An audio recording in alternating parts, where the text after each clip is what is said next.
Bom, a gente não combinou, eu, o Renato e a Carol, mas esbarra um pouquinho, acho que é a mesma ideia em relação ao que o Manu estava perguntando, por que que tem esse gap?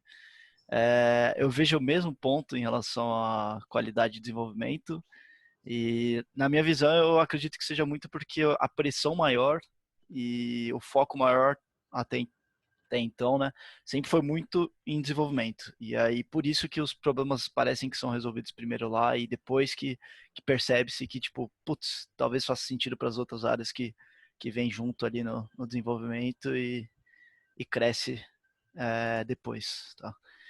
Falar um pouquinho sobre pirâmide de testes hoje, galera. É, a princípio eu tinha colocado como funil de testes o nome da apresentação, depois eu mostro o porquê e foco no positivo, que é o pirâmide de testes. O Antônio me ajudou também um pouco nessa abordagem. Vamos lá. Muito se fala hoje em relação a desenvolvimento ágil, né? Várias nomenclaturas, vários mindsets, né? Palavras que são usadas o tempo todo aí, que eu nem gosto muito, mas chega um momento que a gente acaba tendo que discutir em que momento que a gente está sendo ágil ou não. Usar a metodologia ágil, falar que usa a metodologia ágil é muito fácil. Agora, ter um processo realmente ágil e trazer todas as frentes do projeto para um desenvolvimento ágil, que é realmente o desafio. E quando eu comecei na área, já trabalhei sempre com QA ágil, né? Não vou me auto-intitular como QA ágil, mas sempre tentei ir para essa linha, desde fui ensinado nessa linha, mas já esbarrei também em projetos que trabalhavam em QA tradicional. E essas nomenclaturas acho que nem existem muito. O QA ágil existe, né? O Agile, QA Agile, mas tradicional mesmo eu que coloquei aqui, então galera, isso não é um nome que existe, mas eu coloco tradicional para lembrar um pouco do que a galera seguia antigamente, né? E tem um paralelo que eu faço aí para a gente começar, que uma coisa é o QA que vai e testa, faz o teste, a etapa de testes lá no final, que é lá no finalzinho, que o cara faz o teste das features novas, faz o regressivo, dá o ok, fala não, pode ir para produção, ou fala não, não pode, levanta bugs. É, e esse é um paralelo que a gente precisa cada vez mais tentar fazer, que é o que é atuar em todas as fases de desenvolvimento. E não é o cara que vai ficar testando, buscando problema o tempo todo, é o cara que vai ajudar em outras fases de desenvolvimento, e a gente vai abordar isso aqui. O outro paralelo é o que trabalha mais no final do processo, ele acaba só encontrando bugs, falhas, né? É o cara que nem eu comentei ali na apresentação, é o cara que não entrega nada, ele só entrega bug, né, para a galera resolver. E a ideia é que cada vez mais o QA ele faça essa prevenção de bugs, né? Tenta melhorar a qualidade do produto antes mesmo dele sair, né? Dele terminar o desenvolvimento para testes mesmo, porque a gente vai ver ganhos nisso, a gente vê que você entrega mais valor em menos tempo, você evita desperdícios, resolver bug é desperdício. E aí um pouco da cultura que as pessoas têm de, putz, eu vou entender os requisitos e comparar com o que foi feito, ou eu vou passar uma cultura de qualidade, eu vou me preocupar com a qualidade como uma responsabilidade do time e dar ferramentas, ideias e artifícios para toda a equipe atuar em cima com qualidade já, né? Então, para a gente chegar na discussão entre pirâmide de testes e o outro lado das ideias, antes eu vou falar um pouquinho sobre. Opa, acho que não mudou o slide. Mudou. Falar um pouquinho sobre testes e não tem como não falar que nem falou que tem uma barreira entre desenvolvimento e design. A gente vê essa barreira que ainda existe um pouco entre QA e Dev. Acho que na Visir eu não vi nada nesse sentido. Muito bom para nós, né, que trabalhem juntos. Não faz sentido a gente ter essa barreira. E aí é por isso que o QA Ágil vem nessa de juntos estão construindo o produto com qualidade e não de, putz, constrói aí, eu vou ver se está certo, né? E aí cada um tem na sua visão ali, é óbvio que vai ter bugs encontrados que não eram esperados, né? Afinal, o desenvolvedor ele não faz um software com bug porque ele quer, né? Porque ele não viu o bug acontecendo. E aí um pouquinho dos valores dos testes, né? Na perspectiva das pessoas que trabalham com software e que são envolvidas e que usam software. Então, na visão do desenvolvedor, né, da equipe de desenvolvimento, né, no geral, há uma segurança, um feedback que o pessoal tem instantâneo, né, do trabalho que está sendo feito, do produto que está sendo construído, para garantir que não está sendo feito um produto com bugs ou que não são úteis, né? Serve um pouco de documentação, né, de regras de negócio. A gente sabe que na correria do dia a dia a documentação sempre acaba ficando um pouco em segundo plano. Entregar valor, produto é sempre o melhor, e aí às vezes o teste serve até um pouco de documentação, é um pouco mais fácil de ler e entender ali no teste do que às vezes diretamente no código, fica mais claro. E claro, garantir uma regressão, garantir que nada que foi desenvolvido quebrou, né?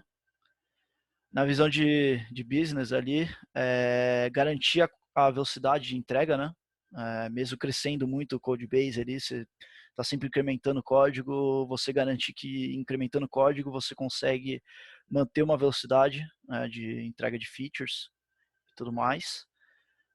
Garantir que novas versões não quebrem, né? Funcionalidades antigas, né? A gente não, muitas vezes a gente reutiliza código de outras features e tem que mudar alguma coisa ou outra, e a gente quer garantir que as anteriores também seguem funcionando.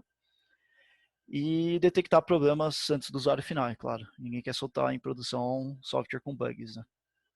E na visão do cliente que está usando ali, teste meio que não tem um valor explícito, acaba às vezes nem lembrando que acontece esse tipo de coisa, né?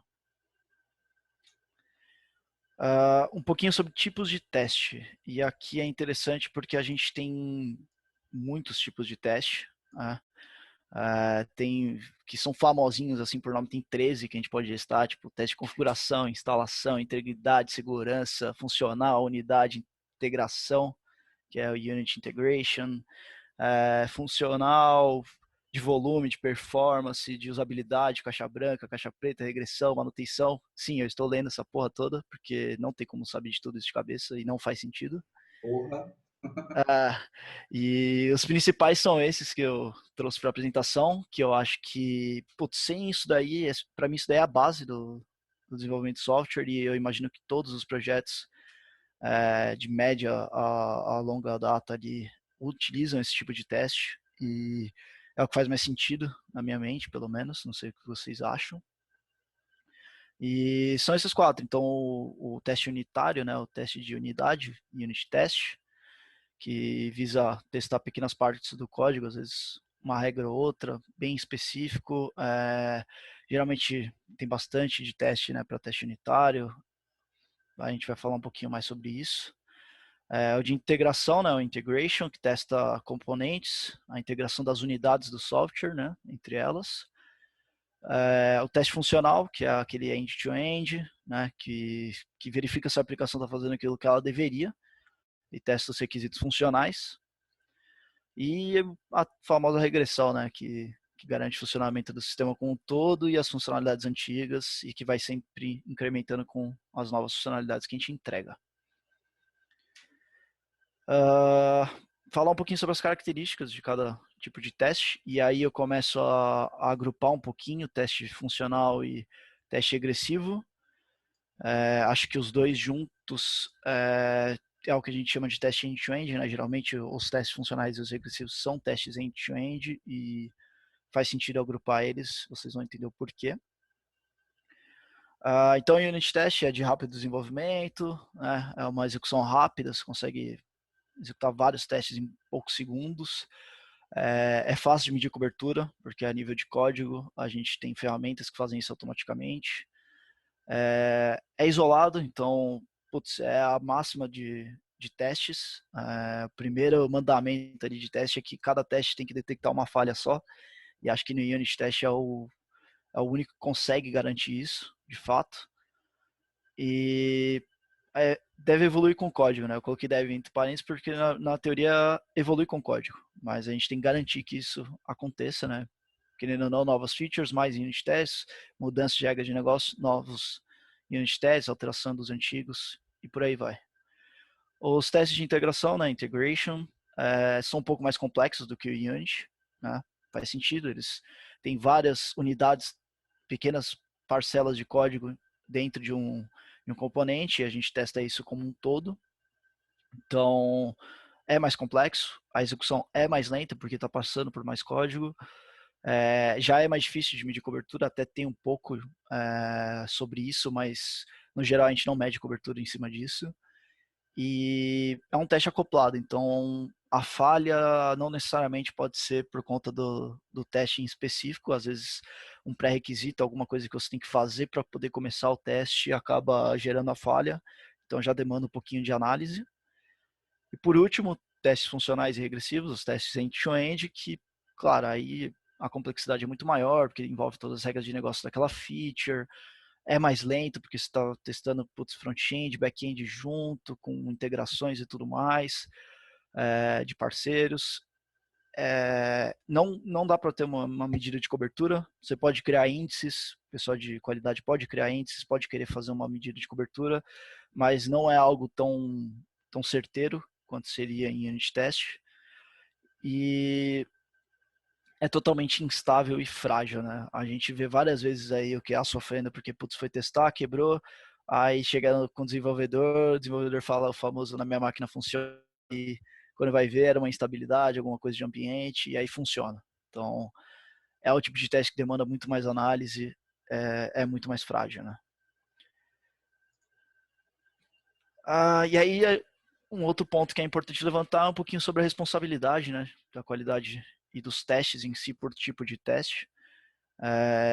Vale lembrar a qualidade, o QA pode ser o maior responsável, mas ele não é o único, todos são responsáveis pela qualidade do projeto, independente da posição, se é QA, dev, é, se é PO, gestor, se é design, independente da função, tem a responsabilidade de manter a qualidade do software, do produto como um todo.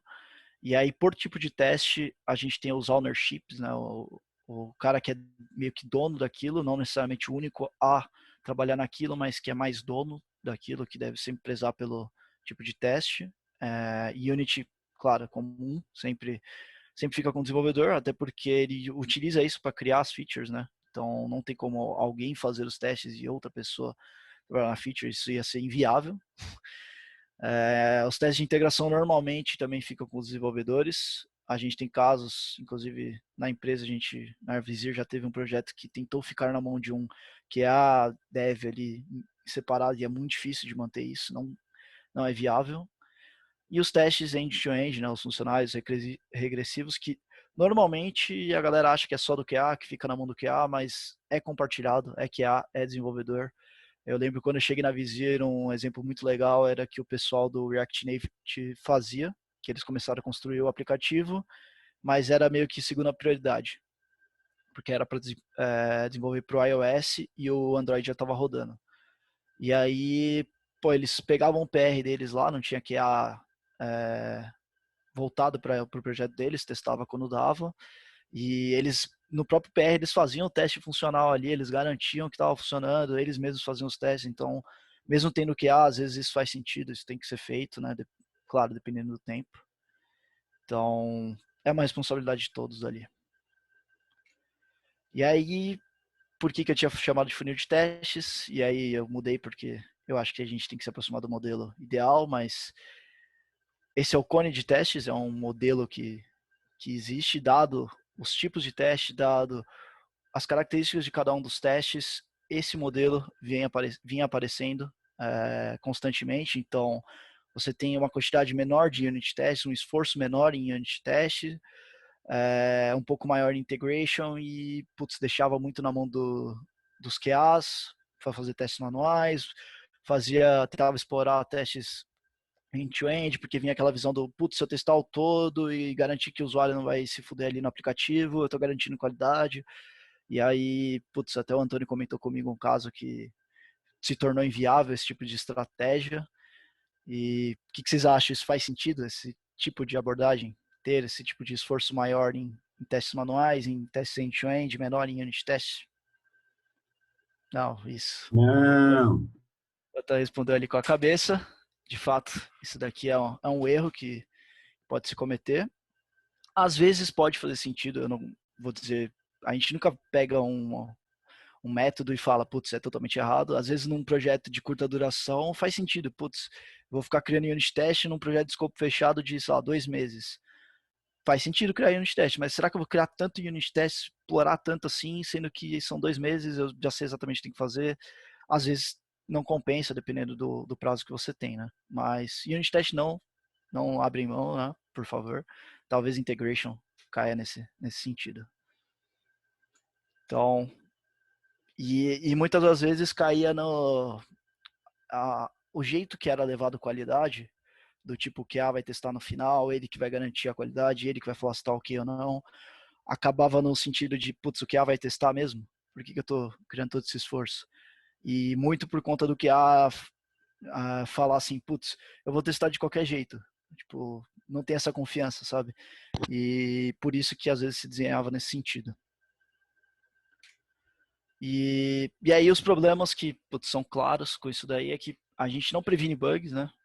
O desenvolvedor às vezes pega muito bug, muito erro, muita coisa que ele iria esquecer através dos unit tests, né? Os desenvolvedores estão aí, não é o meu lugar de fala, como a Carol falou, eles podem me desmentir. Então, putz, previne bug, quanto antes você pega o bug melhor, né? Melhor em fase de criação de código, né? Não vou falar de desenvolvimento, que é o processo inteiro, do que no teste do QA lá no final. O custo dos testes, então, já foi falado, putz, é menos complexo o Unity do que os outros. É, o tempo de execução é menor, então por que a gente vai investir em testes que têm uma complexidade maior e que são mais difíceis de dar manutenção e de criar, sendo que a gente pode aumentar a cobertura através dos testes mais simples ali, que são muito mais práticos. A manutenção do projeto, a médio e a longo prazo, putz, quanto mais teste alto nível ali, mais difícil é de dar manutenção, mais falhas vai ter, mais tempo para poder analisar, mais coisa na mão do que testando manualmente. Somos seres humanos, vamos falhar, putz, vai ser muito difícil de dar manutenção. E em relação a essa manutenção, é claro, a mudança da feature, o desenvolvedor ele tem que se sentir seguro de fazer um refactor ali, de mexer numa feature e não quebrar, e unit test, integration test vai dar essa segurança para o desenvolvedor. E o custo, né? O cara faz a feature e gasta mais algumas horas para fazer os units, é muito mais rápido do que esperar todo o tempo de build e tudo mais para chegar lá no QA, ele testar, gastar o mesmo tempo, se não mais, para achar um bug e voltar tudo, né? Então, é o desperdício que a gente quer evitar. E aí, claro, a gente olha para a pirâmide de testes, né? Que é o que eu estou querendo pregar aqui com todos, que o esforço maior, que a quantidade maior, a qualidade maior tem que estar nos unit tests e vir descendo de acordo com o nível que a gente sobe. Não que a gente não vai testar end-to-end, não que o teste end-to-end vai ser meia boca, mas que, cara, a gente tem que se esforçar mais no unit test, deixar os testes end-to-end, os testes manuais mais voltados para as features novas, mais voltado para as decisões que estão saindo do produto e muito menos para aquela decisão retrógrada, para as coisas que já tinham no projeto. Essa parte de garantia a gente tem que apostar em automação, a gente tem que apostar na base da pirâmide. E aí os testes manuais eles vêm muito mais como um exploratório, como o usuário poderia utilizar do que de fato, putz, eu preciso garantir todas as regras de negócio ali para ver se o desenvolvedor fez certo. Não é a ideia. Então, é isso aí, muito bom. Então, só para deixar mais claro, né, é a evolução do teste ali, quanto mais baixo o nível, menor é o custo, menor é o tempo de execução, menor é o tempo para criação também, manutenção, e putz, esses são os principais argumentos que a gente discute aqui, e a prevenção, para mim a prevenção dos bugs, antecipação dos problemas é algo muito importante para aproveitar o tempo. E aí, claro, a gente tem que entrar na parte de automação, porque quando eu falo em pirâmide de testes, eu não estou falando só automação, tá? Por isso que eu não citei isso antes ainda. Eu quero pensar nisso daqui como testes no geral para o projeto. Claro que em unit test você não vai testar uma função na mão no código. Pelo menos eu acho que isso não acontece.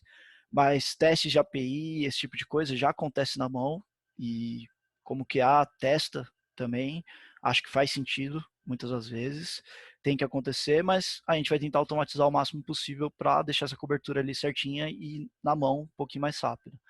E é claro que no end-to-end também a gente vai ter que automatizar, e claro, dada a viabilidade do projeto, se é um projeto de longa data, né, um long term, que faz sentido ter automação end-to-end, a gente tem que ter alguns cuidados, né, pensando na automação, principalmente quando vai para o end-to-end. Por que pensar um pouquinho mais a fundo no end-to-end? Unit test, eu sei que na Visir o pessoal tem uma cultura muito forte já. Eu sei que a galera faz bastante unit test. Integration é um pouco mais complexo. Às vezes tem, às vezes não tem. Às vezes tem uma cobertura boa, às vezes não tem uma cobertura boa. É uma discussão que tem que ser levantada, mas que ainda assim é um pouco mais do tipo, vamos automatizar esses testes de integração no máximo que der, no máximo de casos possíveis, porque é um negócio que é rápido de executar, querendo ou não, e traz um ganho muito grande. Agora, quando a gente vai para o teste end-to-end, a galera que vem com uma visão um pouco de, puta, testar no final, de garantir a qualidade no final, eles olham para isso daqui, eles não entendem a utilização do Unity e do Integration e falam, caramba, vamos automatizar todos os cenários que o QA executa, porque assim a gente vai garantir a qualidade. Então a regressão completa vai estar aqui, a gente executa e vai dar tudo certo. Só que aí esquece que, putz, isso daqui é complexo de fazer, isso aqui vai demorar para executar, isso aqui vai exigir uma análise muito grande, porque pode quebrar por vários fatores. Se o integration tem fatores externos, quando chega no end-to-end vai ter ainda mais fatores para a gente analisar. Então tem que tomar esse cuidado, porque vai exigir um esforço muito grande da equipe. E aí, esse é um ponto que a gente discute, acho que o Panta já discutiu comigo, de ver quem que vai ser responsável, como que é essa vaga no projeto, de quem vai tocar esse tipo de demanda. Isso ainda não está muito claro na Visir e a gente ainda vai discutir, não faz sentido entrar aqui nesse detalhe, mas pensando em o que automatizar, que eu acho que é o que faz sentido a gente discutir nesse momento, é o custo-benefício de cada teste. Cara, faz sentido automatizar todos os testes? Talvez faça, mas tem como eu automatizar todos os testes? Eu acho que não. E aí eu discuti até com a Meiri essa semana sobre quais casos a gente deveria automatizar. Putz, a gente tem que priorizar o que vai dar maior benefício para o projeto. Qual que é o teste que dá mais valor? Seja por feature que está sendo mais utilizada pelo usuário final, seja pelo teste que, putz, a gente sempre tem que executar e ao mesmo tempo ele é difícil, ou ele é repetitivo, e aí a gente tem que confrontar com o custo dessa automação, né? Porque ele pode ser um teste complexo de automatizar, ele pode ser um teste que demora muito para executar e que quebra por fatores externos, e a gente tem que fazer esse balanço.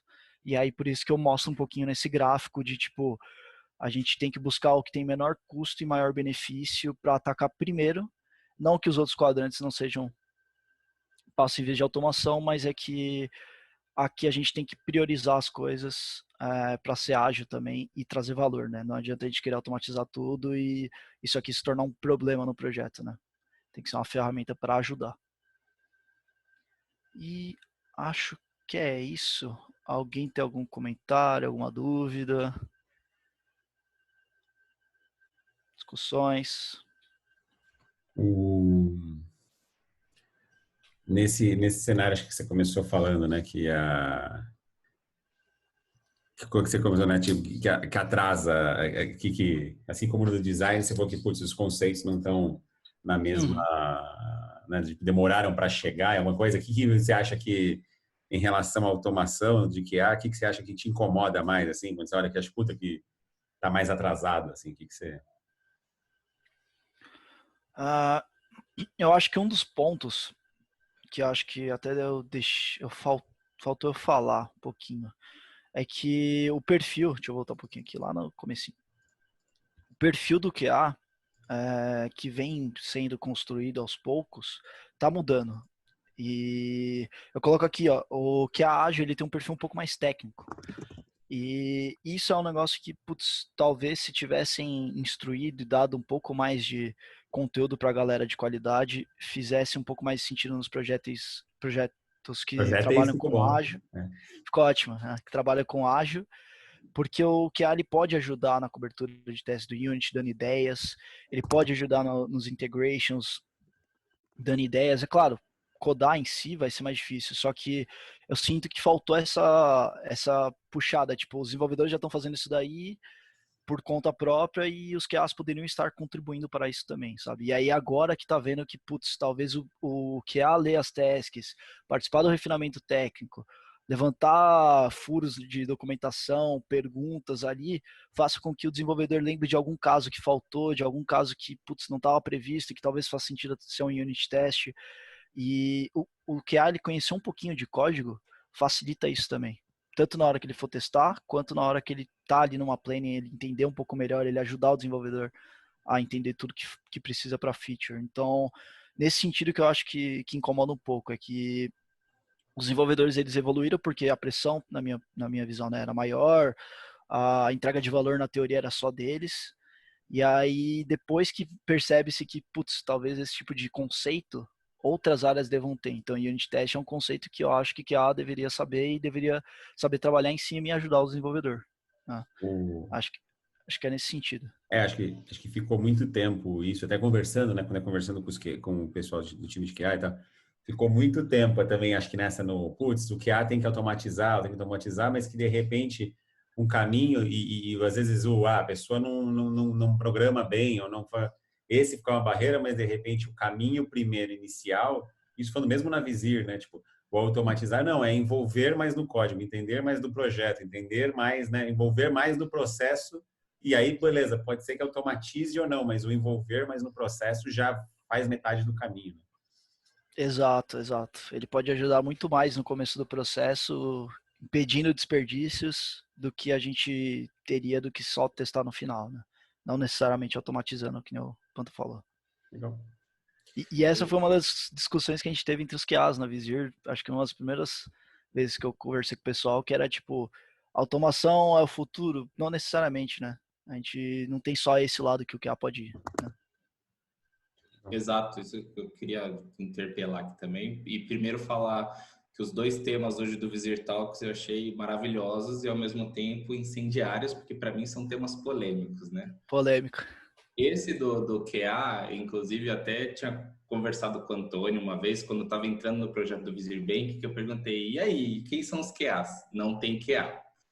E eu falei, mas como assim? O dev é o QA, ele garante a qualidade do código. E eu fiquei assim, meio, putz, não sei se é a visão que eu tenho, sabe? Então, primeiro uma pergunta para você. Você acha que o QA é substituível por um dev que faz QA? E sim, não, por quê? Acho que projetos menores, de curta... tá trazendo fogo pro parquinho aqui, né? Projetos de curta duração, que são poucos desenvolvedores e tal, o QA ele poderia contribuir, com certeza. Uma visão diferente, muito mais de produto, mas que também deva conhecer um pouco do código. Mas ainda assim, putz, às vezes é um projeto de tão curta duração que talvez alguém que tenha um conhecimento grande do produto, que ajude na manutenção do software, por questão de budget, aí o Antônio e o Pato podem comentar melhor, talvez possa ser substituível. Mas, na minha visão, sempre que tiver um QA no projeto, o projeto tende a andar melhor em relação a processos e em relação a testes também. Não é só teste, que olha processos também. Eu concordo contigo e queria colocar meus 2 centavos aqui, que é como dev, o que eu sinto quando tem um QA no time, embora muitos falem assim, o QA vai testar mesmo, não é bem uma questão disso, o desenvolvedor já é paranoico, né? Ele quer saber tudo, ele quer tentar fazer tudo ao mesmo tempo. Quando ainda você coloca na mão dele de que ele tem que entregar o negócio testado, ou seja, não vai ter problema, ele começa a pensar em 1000 branches de possibilidades diferentes e talvez acabe entrando num buraco negro, né? Quando tem um QA, de certa maneira, você consegue ter uma agilidade e falar, beleza, não consegui pensar em todos os cenários possíveis. Eu sei que tem ali uma barreira em que talvez o bug não passe e você coda mais relaxado para poder pensar na regra de negócio, fazer fluir e entregar, ao invés de ficar tipo, eu não entreguei a task hoje porque, putz, eu descobri aqui um cenário que tal e agora eu vou... E aí, de repente, uma task que era para entregar rápido, que já ia entregar valor, demorou muito mais tempo, talvez por conta disso. Onde talvez num ciclo mais rápido de um QA junto do time, E eu já trabalhei com Blonde, e a gente fazendo dessa maneira de que a gente entrega a feature, sei lá, em 2 dias, já vai para o que é testar, não vai para o fim. E ele já encontra ali no ciclo alguma coisa, já volta como um bug da feature, não chega nem à entrega final, entendeu? Sim. E era muito legal isso, porque a gente sabia que, beleza, a gente vai fazer o mais rápido possível, tentando todos os cenários possíveis, mas se alguma coisa escapar, ainda tem alguém ali que está olhando sem o olhar viciado do dev, né? Que, para mim, o grande ponto é esse. O dev ainda acaba tendo um olhar muito viciado do que ele acabou de fazer. E eu não acho insubstituível um QA. Eu acho primordial, inclusive, principalmente por outros tipos de teste de carga, ou milhões de testes que você falou ali, que o dev não vai fazer tudo isso, sabe? Ele não vai testar tudo isso. Inclusive para algumas necessidades de cliente. Tipo, o Digimais que a gente está trazendo, conversando com eles, o grande problema do software deles que não atende é que dia 15, dia 30, o app cai, não atende.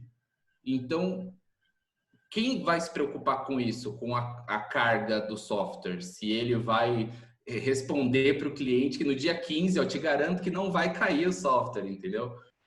O dev vai fazer isso, está no escopo dele, então fica uma coisa assim, o dev consegue testar, mas eu ainda sou, da minha opinião, pode ser só minha, que um QA é imprescindível.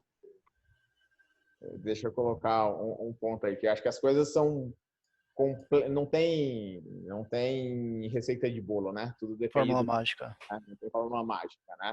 Existe sim uma tendência muito forte em desenvolvimento de produto, forte de não ter o QA no processo de desenvolvimento síncrono. Na hora que eu estou fazendo a feature e release para produção, não tem QA. O próprio dev desenvolve e já entrega, tá? Existe sim uma tendência muito forte. Você pegar e você começar a pesquisar como que o Google faz, como que o Instagram faz, como que o WhatsApp faz, não tem QA, não existe. É o dev coda, tem cobertura de teste, tem tudo automatizado e a grande diferença, que isso é maturidade de processo, é que o processo faz com que você não tenha esses anseios que você tem. Porque o processo codou um commit com o if, subiu em produção, colocou e o sistema tem um monitoramento que já te fala se deu pau ou não, e se deu pau faz rollback, sozinho, você nem mexe. Né? Então, a cultura de time de tecnologia que entrega produto e alta performance, ela sim visa você pôr a qualidade no processo e não por uma pessoa para gerenciar a qualidade. Né? Isso não exclui o QA, porque tem diversos tipos de teste, de usabilidade, de que não é a cada commit, não é assim. A última vez que eu li sobre o Instagram, os caras estavam falando que faziam 50 deploys por dia em produção.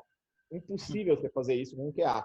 Né? Mas tem um time de QA para olhar se a usabilidade está seguindo, se não degradou performance, se não caiu, mas roda num ciclo junto com o time, mas num ciclo separado do ciclo de entrega. Porque a entrega é responsabilidade da engenharia. Aí é muito o conceito de traz qualidade por processo, em vez de pôr um QA que garante que é uma porteira lá, para passar ou não, né? Mas são linhas distintas. E o que a gente quer, até o ponto que a gente discutiu no VisiBank, que o Yoshi bate com razão, o que a gente quer fazer no Bank é isso. É garantir que a qualidade está no processo, que tem teste, que o dev tem autonomia para subir, para detectar, porque isso, no longo prazo, traz muito mais velocidade do que a gente... Mas isso não exclui ter o QA, tanto que é Alessandro, tanto que a gente vai envolvendo pontualmente. Então, eu acho que tem os dois cenários. Não tem nem certo ou errado, tem cenários e tem contexto. Né? Se a gente tem um projeto, tem início, meio e fim mais claro, que a gente vai entregar em ciclos muito claros para o cliente, a cada 2 semanas ou a cada X, né? A cada mês, release, o cenário de ter o QA fica mais simples, né? Se a gente está fazendo um produto que a gente visa ter um negócio que evolui mais rápido, que a gente consegue reagir rápido, que a gente cria um ciclo de feedback instantâneo, mirar não ter o QA, mirar esse modelo mais cultura de engenharia, eu acho que faz bastante sentido, tá? Então, acho que mas são cenários bem diferentes, né? Que não tem nem certo ou errado, acho que é o contexto que determina qual que é o que se aplica melhor. Isso. E aí, 2 comentários em cima disso. O primeiro, eu lembro do meu gestor de qualidade na outra empresa, que ele falava assim: a minha função como gestor de qualidade aqui na empresa é acabar com a equipe de qualidade. E vai muito nessa linha. A gente primeiro consolida, traz uma cultura, acho que isso é o mais importante, uma cultura de qualidade que traz o processo como um todo. né, todas as etapas, e aí cada QA tem que agir dentro do seu projeto para buscar isso, para que o processo como um todo garanta a qualidade do produto, que nem o Antônio falou. É tipo, cara, a gente não tem que ter a responsabilidade de uma equipe que olha para o produto antes de subir em produção para falar, puta, está ok? Não, não está ok. Não, o processo, pô, passou o processo inteiro, então provavelmente o software está ok. E aí monitorar em produção cada deploy, cada subida na loja para ter certeza que manteve tudo certo, né? Eu falei 2 comentários, mas foi um só, né? Mas acho que é isso. Falou um, acho. Acho que é isso. É.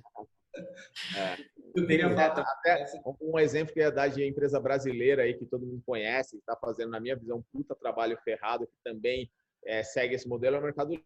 A gente conversou com o pessoal do Mercado Livre um tempo atrás, a gente foi conversar com o CTO dos caras lá, e eles também seguem essa mesma linha. Não tem QA no time. Tem QA para outras coisas, em outros ciclos, mas no time de entrega, release de feature, não tem QA. Eu lembrei o segundo ponto. O segundo ponto é talvez o QA ser mais um gestor de qualidade do que um tester mesmo, de garantir qualidade de software. Acho que o Antônio comentou comigo esses dias também, de tipo, ter alguém que na verdade vai dar ideias e pensar nos processos para garantir a qualidade e não necessariamente testar as partes do software, né? Uma coisa que eu queria comentar, que você falou do que é do perfil mais técnico, né?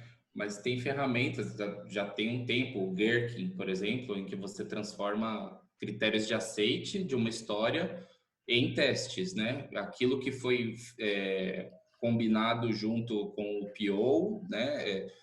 Já acaba entrando como um teste escrito e aquilo é parametrizado, e aí talvez com a ajuda de um desenvolvedor, né? Mas essa necessidade técnica do QA, às vezes é a ferramenta errada, né? Às vezes é usar uma ferramenta que facilite isso, como o Gherkin faz, né? Mais ou menos. Pensa no cenário assim. Se o cara escrever um Gherkin, não, um BDD, alguma coisa, pensando na usabilidade do software, sem lembrar de como isso vai ter que virar um teste um dia automatizado, seja end-to-end, integração ou Unity, talvez aquele teste que o cara está escrevendo não dê para transformar em código. Ou se transforme em um código ruim. Então, por isso que tem que ter um pouco do conhecimento, tem que entender um pouquinho como aquilo vai se tornar. Isso eu acho que conecta com o que o Antônio falou, que quando tem um processo bem maduro, a escrita do critério de aceite já é tão amadurecida, Exato.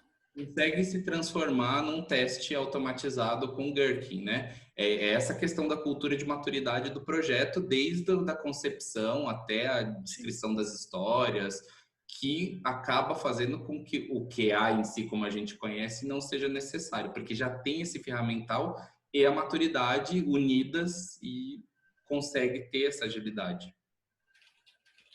Exato. A gente precisa. É a questão de alinhar, né? Tipo, todo mundo tá olhando no mesmo caminho, na mesma perspectiva, tipo, por que aquilo tá sendo feito, né? E não fazer pensando, eu tô fazendo porque eu sou QA, eu vou fazer isso, e o desenvolvedor, vou desenvolver task, empurrar task porque preciso fazer isso, né? É isso, deixa eu voltar para cá. No cenário da Visir, né? A gente vai cada hora atuando em projetos diferentes com maturidades diferentes, né? Tipo, com Isso daí é muito complexo, porque querendo ou não, a gente está meio que numa fábrica de software que atende vários projetos de naturezas diferentes e empresas diferentes. E aí, criar uma cultura de qualidade que se adeque a todos esses cenários que é o desafio, que é bastante difícil, né? Exato, e é isso mesmo, não é um papel só do QA, ou só do dev, ou só do design, ou só do gerente de projeto, mas essa maturidade tem que crescer todo mundo junto, né? Tudo está mais maduro para que converja nesse cenário moderno a gente faz 50 deploys no dia, não tem QA, porque tudo está amadurecido, né? Desde do comercial, vira projeto, vai para o design, vai para o dev, vai para o QA, tudo está bem maduro, né? Sim. Isso aí. Alguém tem mais alguma dúvida, comentário? Mais fogo no parquinho?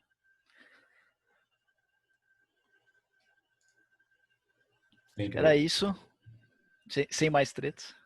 Galera, já recebeu umas mensagens no Slack aqui ameaçando de morte, mas tudo bem. Não, mandei uma de boa aí, dá uma olhada. A galera de QA falando, porra, o QA chega aí e fala que quer acabar com a área de QA. Que isso? Pai. Ainda bem que as reuniões de vocês não são mais presenciais. Não sei. Ainda bem que eu saio de férias amanhã. Beleza. É isso, galera. Valeu. Muito obrigado. Parabéns aí, palminhas. Muito obrigado. Obrigado. É isso aí. Valeu.